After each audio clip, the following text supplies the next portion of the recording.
Hello, ladies and gentlemen, this is Blue Maxima, and I just woke up this morning to a headline that has depressed me greatly, and I have to rant about it, otherwise, I'm going to be really depressed for the rest of the day. So, the Yakuza series will remain a turn based RPG series going forward.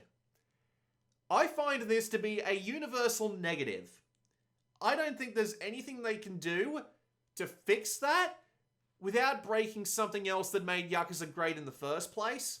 And I just don't really know what to say about it. So, for this reason, I want to go over why I think Yakuza Like a Dragon is a bad game. Just quickly. I'm not going to spend 30 minutes rambling about it. I'm just going to give you the cliff notes as to why I think it's a really bad game.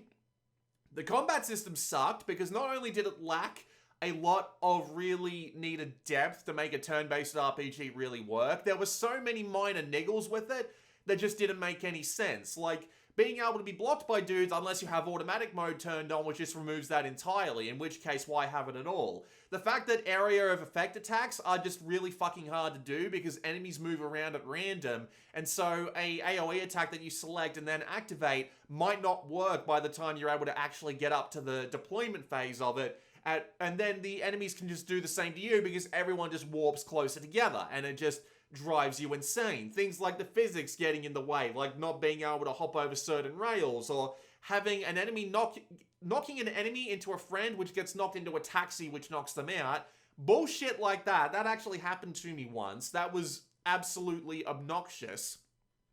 And not to mention the amount of grinding you had to do. Like, I played through a fair amount of the side quests, I played through a fair amount of the side activities, and I still had to grind up 15 something levels twice in two different sessions, I should say, because there are so many just arbitrary difficulty spikes that just drive me insane. They're just terribly placed and not very well thought out. And I'll give you what's not thought out. They've got plenty of you can't go for you can't let me try this again.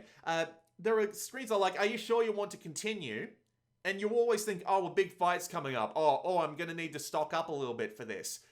But they just randomly put the arbitrary difficulty spikes behind these prompts, and it's really stupid. Not to mention that one guy in particular, early on in the game, who takes you to meet his captain, and he's like, hey, you want to gear up before this? And then in story, he tries to fucking kill you. It doesn't make any sense. It's so dumb.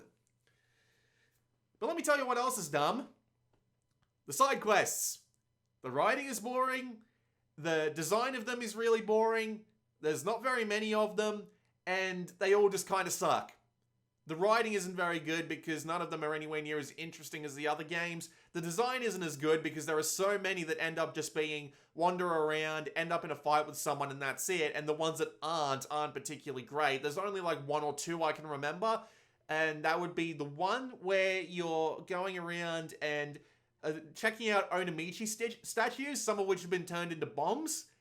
Good side quest. Very few of those. And as it turns out, like, 1/5 of them are locked behind Dragon Cart. So there's only like 40 that are actually out in the city itself. So there's very few of them, and most of them aren't very good. And speaking of Dragon Cart, none of the side activities are any good. They're all really shallow, they're all really easy, and some of them kind of suck, like Dragon Cart. It really sucks because it just doesn't feel good to drive the cart, and it feels like it's floating above the road.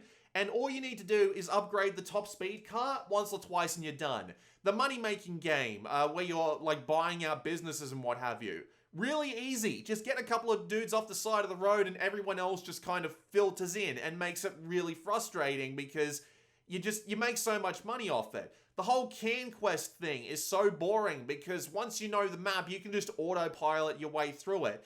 The button mashing game that is in the theater, well, it's not mashing, you have to be very precise about it, but I found that so boring I started feeling like Ichiban. The quizzes, like, it's a quiz? It's a quiz.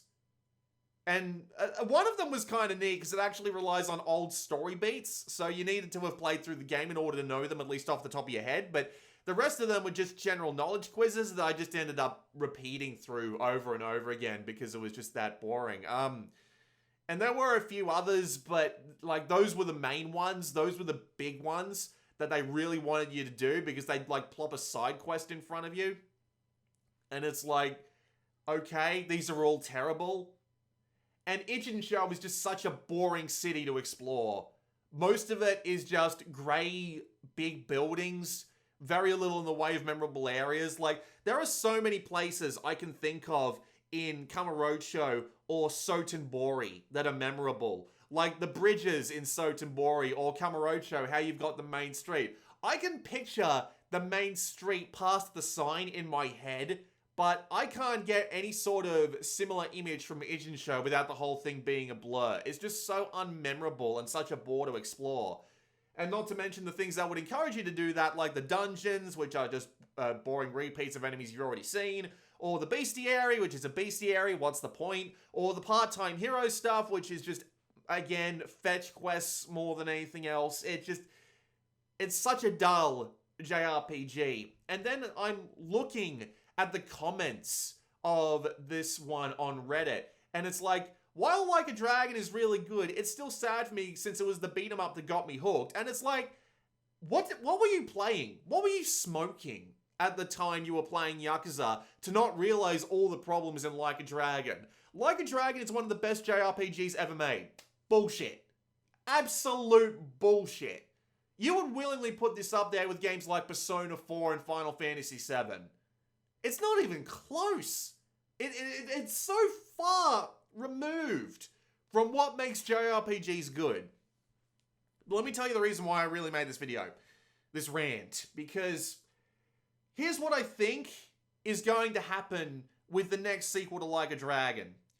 I don't know what they're going to do to improve the combat system, but that's the main thing that really needs to be improved. The minigames, most of them can probably just be passed off as having a really bad batch. Throw them all out, start again, that's fine. What I'm really worried about is the combat, because the combat is already really silly. The one thing I really like about Yakuza is how it manages to balance the silly and the serious. So it balances having a down-to-earth story, except it's not really so much down-to-earth when it's about big Yakuza games, but you get what I'm trying to say. And then as soon as you're out of that story, you're into a world full of silly minigames and silly things to do. Like a Dragon already kind of breached this by making it so that every time you get into a fight, you'd always dress up in these really weird costumes. You'd have these abilities that make no bloody sense. Like, for example, it's all meant to be justified as being part of Kasuga's imagination, right? I still haven't been able to justify how the fuck he gets a satellite cannon. At the end of the money-making minigame where you're building up your businesses, he gets a fucking satellite cannon as a special move, and I don't know how he can justify that in his own imagination. I don't know what that would look like in just a regular street fight. At least that's what it played like to me. But even with all of this silliness, like the pound mates, which are just ridiculous and also cost way too much, with the ridiculousness that is the special abilities and the jobs and what have you, clearly they were trying to do something, but it didn't work. So I'm worried that they're going to go even more silly in the battle system direction. How exactly, I have no idea. But I imagine that they're going to add even more over-the-top mechanics, more over-the-top animations, more over-the-top abilities. And as a result, it's just going to be all silly all the time.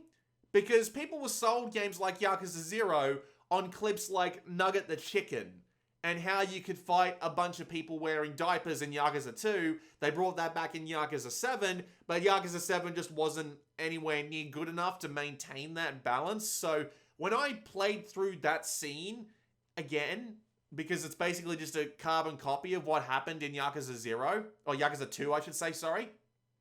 It's like, not only is this not funny anymore, because, like, it works fine as a joke the first time, but the second time is just, like, clearly trying to milk something, then you just end up doing the fights, and it's like everyone's dressed up in ridiculous clothes, they're all dressed up in ridiculous clothes, and therefore you lose the silly seriousness balance.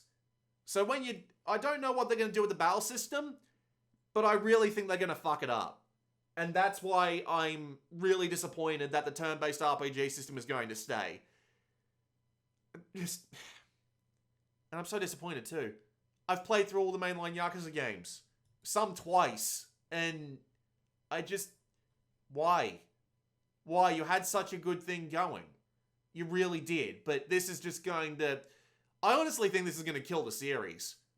Either that or make it like that really massively popular thing. And they're like, oh, we can make money off this. Let's just bring all of these things that we hear people like on the internet to the forefront. Like just ridiculous combat, ridiculous situations, and just go with it. And as a result, it's not going to resemble the Yakuza that I liked. The Yakuza that I technically grew up with because the series started 15 years ago at this point. So I technically did grow up with it in a way. But no. Tell you what though. Give me Kenzan and Ishin and Dead Souls on PC in some way, shape, or form. And I'll call it even. I'll let it go. I'll just watch the plots on YouTube or what have you.